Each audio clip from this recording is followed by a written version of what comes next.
সুপ্রিয় দর্শক, আসসালামু আলাইকুম রহমতুল্লাহ। আমি মোহাম্মদ রেজাউল করিম আছি আপনাদের সাথে।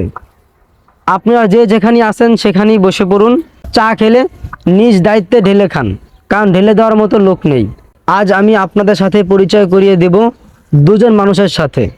আমার ডান পাশে আছেন জনাব মোহাম্মদ মাশরাফি হোসেন, তিনি জুবায়েরপন্থী, এবং আমার বাম পাশে আছেন সাহাদপন্থীর কর্মী জনাব মোহাম্মদ মেহেদি হাসান। আমরা প্রথমেই চলে যাচ্ছি জনাব মোহাম্মদ মাশরাফি সাহেবের কাছে। মাশরাফি সাহেব, এবারের ইজতেমা নিয়ে আপনাদের ভাবনা কি, জাতি জানতে চায়। ধন্যবাদ আপনাকে। আমার ভাবনা পরিষ্কার।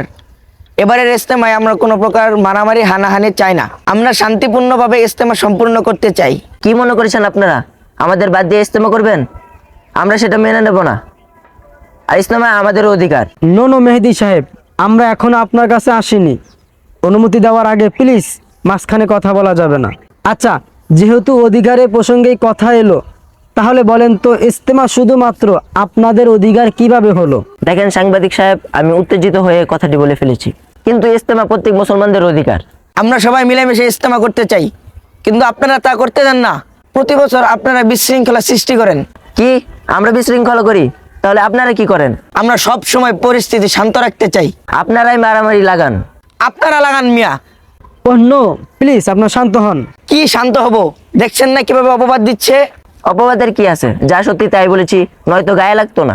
দর্শক, আপনারা দেখতে পাচ্ছেন আলোচনা ক্রমশই সংঘাতের দিকে এগিয়ে যাচ্ছে। তাই না চাইতেও আজকের আলোচনা এখানেই সমাপ্তি করা হচ্ছে। তবে আমরা চাই প্রতি বছর সুষ্ঠুভাবে ইজতেমা সংগঠিত হোক, কেননা এটি দক্ষিণ এশিয়ায় মুসলমানদের বৃহত্তর জমায়েত।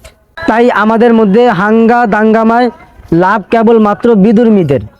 তাই আসুন আমরা সবাই সব ভেদাভেদ ভুলে আসন্ন ইজতেমাকে সফল করি এবং আল্লাহর কাছে শান্তি ও ঐক্যের প্রার্থনা করি। আল্লাহ হাফেজ।